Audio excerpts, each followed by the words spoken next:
হযরত হুসাইন রাদিয়াল্লাহু তাআলা আনহু জীবনের কিছু বৃত্তান্ত আমরা গত জুমায় আলোচনা করতেছিলাম। এটা করার পিছনে মুহররমের একটা তারিখের সম্পর্ক আছে বিদায়। নবী করিম সাল্লাল্লাহু আলাইহি ওয়াসাল্লামের দৌহিত্র নবীজির কলিজার টুকরা হযরত হুসাইন রাদিয়াল্লাহু তাআলা আনহু মুহররমের 10 তারিখে কারবালার প্রান্তে শাহাদাত বরণ করেছিলেন। এই জন্য আমরা গত জুমা থেকে আলোচনাটা করতেছি। মনে আছে কি আপনাদের? হযরত হুসাইন রাদিয়াল্লাহু তাআলা আনহু, আগে একটু আগের কথাটা টেনে নেই, তাহলে বোঝা সহজ হবে। উনি প্রথমে থাকতেন মদিনায়, পরে মক্কায় চলে গেলেন। মক্কায় অবস্থান করার পরে ওখান থেকেই তিনি কুফার উদ্দেশ্যে রওনা করবেন। বসরা, কুফা তৎকালীন সময়ের একটা প্রসিদ্ধ শহর নগরী ছিল, বসরা আর কুফা। হযরত হুসাইন রাদিয়াল্লাহু তাআলা আনহু কুফার উদ্দেশ্যে যখন রওনা করলেন, তখন মাসটা ছিল জিলহজ মাসের 8 তারিখ। কয় তারিখ? জিলহজ মাসের 8 তারিখ। আর আরবিতে জিলহজ মাসের পরের মাসের নাম কি? মুহররম। মানে জিলহজ হলো আরবি মাসের ডিসেম্বর মাস, মানে ওইটাই হিজরি সনের শেষ মাস। আর হিজরি সনের শুরু মাস হলো মুহররম। বলেন, হিজরি সনের শুরু মাসের নাম কি? মুহররম। আর শেষ মাসটা হলো জিলহজ। জিলহজ মাসের 8 তারিখ ওনার বুঝা শেষ।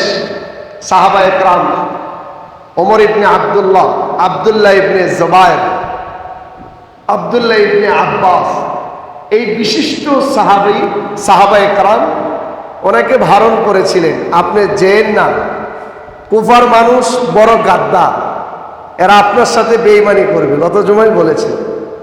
উনি দেখলেন না, কুফার মানুষ পজিটিভ, আমাকে চিঠি দেয়। তারপরে মুসলিম ইবনে আকিল, তার হাতে বায়াত গ্রহণ করেছে 18,000 মানুষ। উনি মনে করলেন যাওয়া যাইতে পারে, পজিটিভ আছে। কিন্তু না, কুফার মানুষ সেম বেঈমানি করেছিল। হযরত হুসাইন রাদিয়াল্লাহু তাআলা আনহু আহলে বাইত, অর্থাৎ 150 জনের একটা কাফেলা, যারা নবী আহলে বাইত, নবীর পরিবার পরিজন, নবীর নাতনি, নাতির ঘরের পুতি, এরকম স্বজনদেরকে নিয়ে হযরত হুসাইন রাদিয়াল্লাহু তাআলা আনহু কুফার দিকে রওনা করলেন।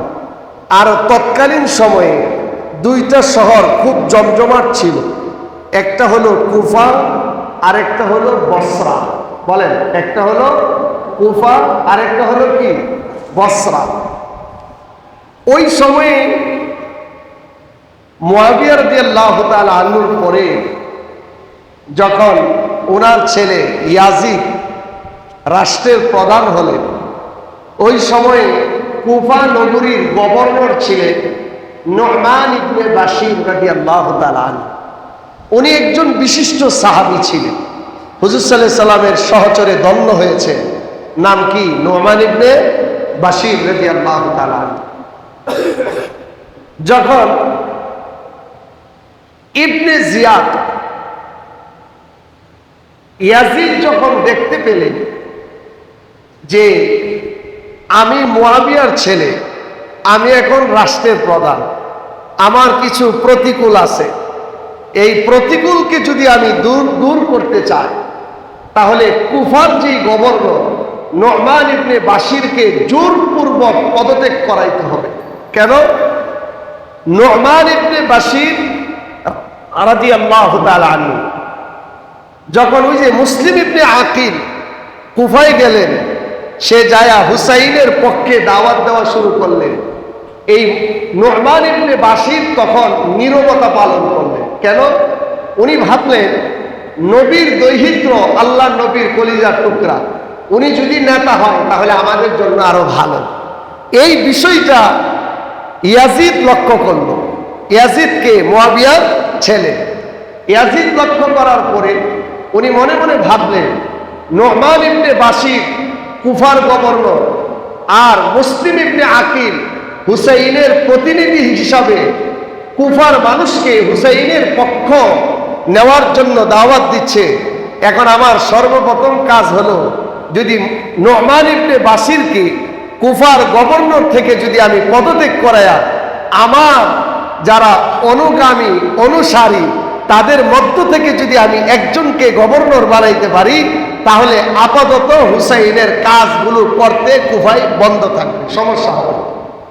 সেই চিন্তাধারাকে সে লালিত পালিত করে ওই সময় ইয়াজিদ খুব খেয়াল করে শোনে, সে খেয়াল করলো যে নু'মান ইবনে বাশিরকে আমার যে কোনো মূল্যে পদত্যাগ করাইতেই হবে।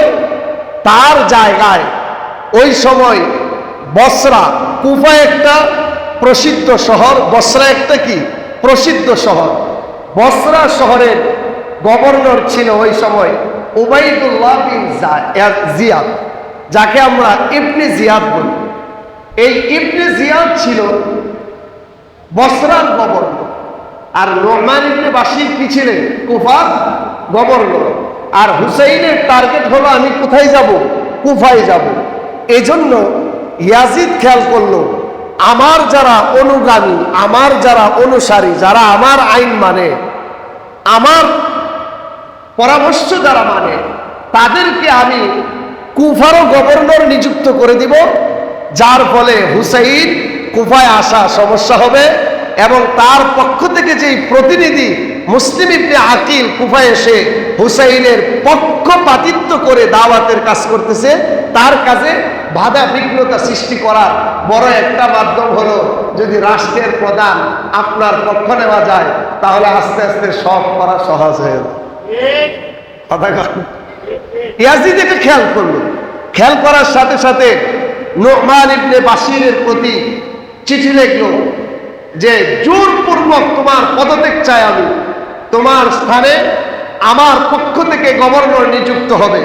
মানে অনেক আমাদের বাংলাদেশে এমন আছে, 2 উপজেলায় 2 থানায় 1 এমপি আছে না নাই? মানে 2 থানায় কয় এমপি এমন আছেন আমাদের দেশে? ধরেন সেম এটাই হইল কুফরা আর বসরা, কুফা আর বসরা। কুফার গভর্নর নু'মান ইবনে বাশির, বসরার গভর্নর হলো ইবনে জিয়াদ। ইয়াজিদ খেয়াল করলো নু'মানকে আল্লাহর নবীর সহচরে দণ্ড হয়েছিলেন, সুতরাং নু'মানকে না সরাইলে কুফায় আমার পক্ষে কাজ করা সম্ভব হবে না। যারা রাজনীতি করে তারা এটা খেয়াল করে, প্রথমে দেখে উচ্চ মর্যাদায় কারা আছে, তাদেরকে আগে যদি কাবু করা যায়। এই দেশের সেনা প্রধান, যারা বিভিন্ন গোয়েন্দা প্রধান, পুলিশ প্রধান, তারপরে আপনার বিডিআর প্রধান, আর্মি প্রধান, যত প্রধান আছে, এগুলোকে যদি আমাদের প্রধানমন্ত্রী হাতে রাখতে পারে, তাহলে দেশ এমনি এমনি ঠান্ডা হয়ে যাবে।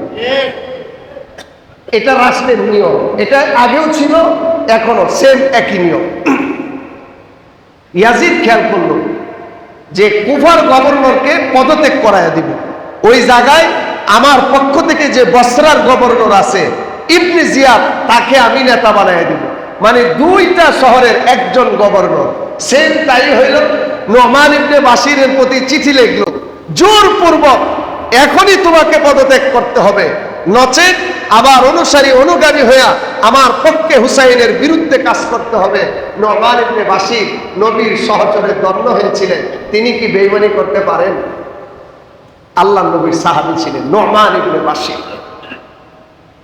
নু'মান ইবনে বাশির যখন দেখলেন পরিস্থিতি খারাপ, তার গভর্নর থাকার আর সুযোগ নাই, উনি নীরবে নিস্তব্ধ হয়ে গেলেন, কিছু করার নাই।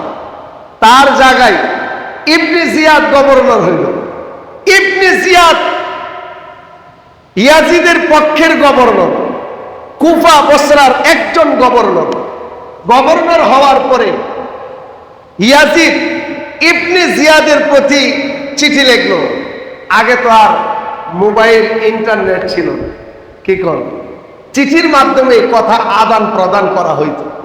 চিঠি লিখলো, এই ইবনে জিয়াদ শোনো, কুফায় হুসাইনের একজন প্রতিনিধি কাজ করতেছে তার পক্ষে দাওয়াতের, তার নাম হলো মুসলিম ইবনে আকিল।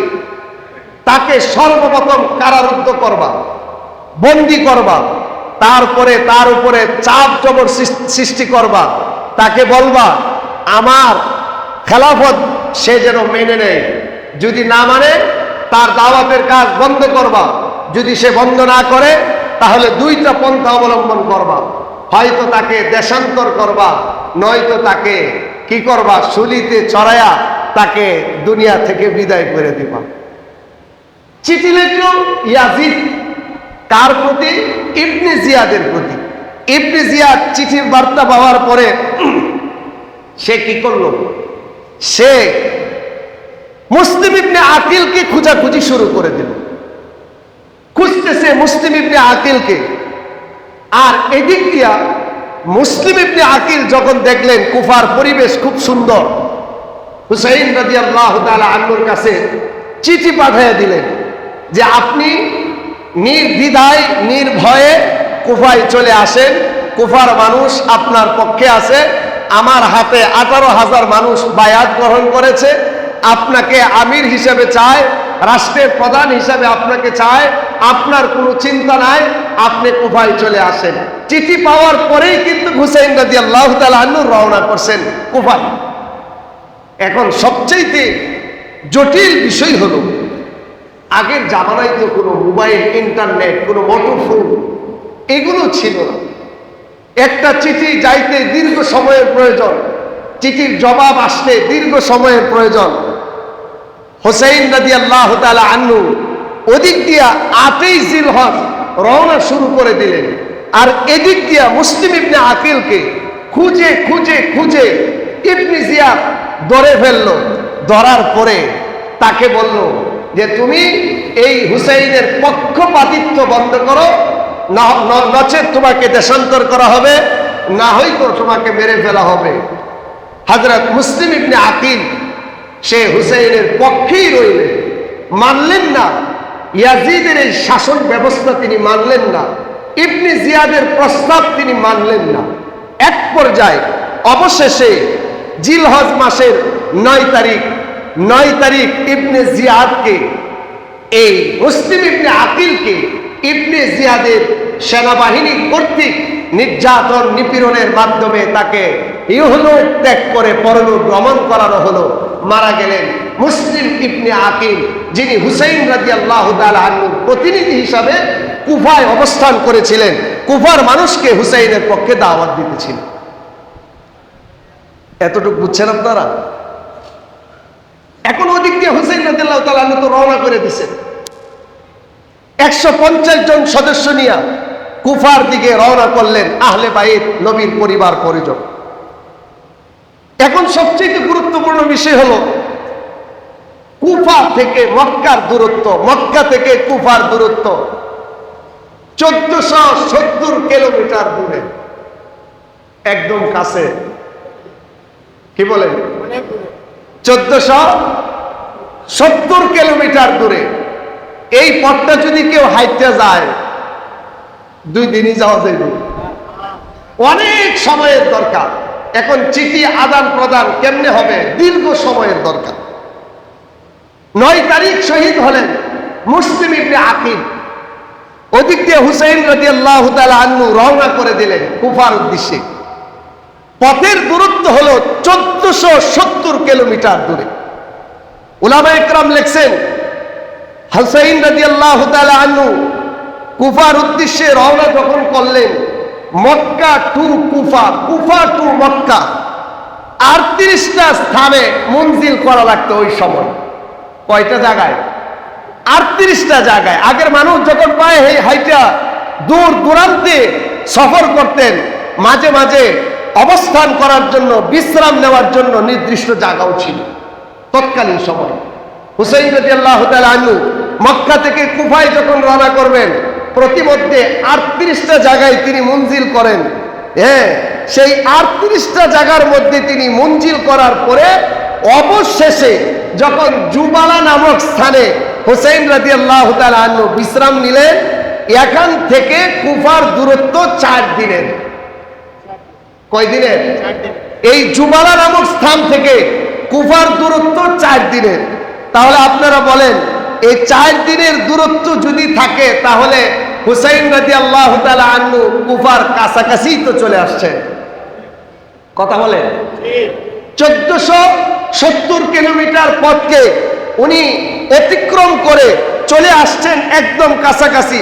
উলামায়ে কেরাম লেখছেন, এই জুবালা নামক স্থান থেকে কুফার দূরত্ব হলো 250 কিলোমিটার দূরে। কত কিলোমিটার?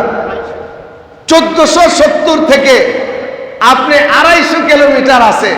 250 কিলোমিটার থেকে 1470 থেকে আপনি 250 যদি রাখেন তাহলে তো অনেক পথ, মানে 10 ভাগের 8 ভাগই তিনি চলে আসছেন, আছে মাত্র 2 ভাগ। এখন হুসাইন রাদিয়াল্লাহু তাআলা আনহু কুফার কাছাকাছি তো চলে আসছেন। কথা ঠিক আছে? এদিক দিয়া মুসলিম ইবনে আকিলকে যে হত্যা করা হয়েছে হুসাইন রাদিয়াল্লাহু তাআলা আনহু জানেন না। কারণ জানবেন কেমনে? ফোনের ব্যবস্থা তো নাই। একটা চিঠি আসতে গেলে যাইতে গেলে সপ্তাহ প্রয়োজন। হুসাইন রাদিয়াল্লাহু তাআলা আনহু জানতে পেলেন না।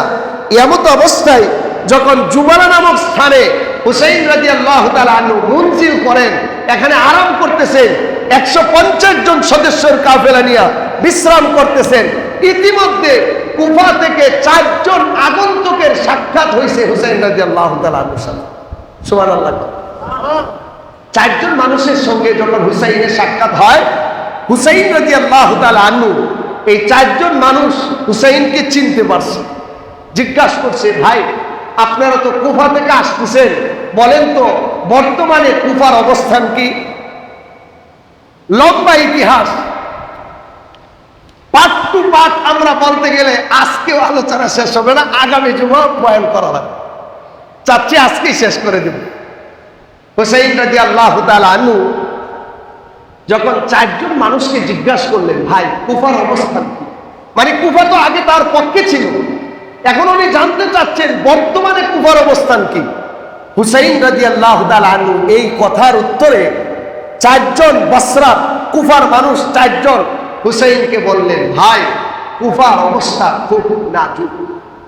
হুসাইন রাদিয়াল্লাহু তাআলা আনহু বলেন কি কুফার অবস্থা নাজুক? মানে এই কুফা তো আমার পক্ষে পজিটিভ ছিল, আমার পক্ষে ইতিবাচক ছিল, আমার পক্ষে তারা সাফাই গাইতো, এখন কুফা উল্টে গেল, কারণ কি?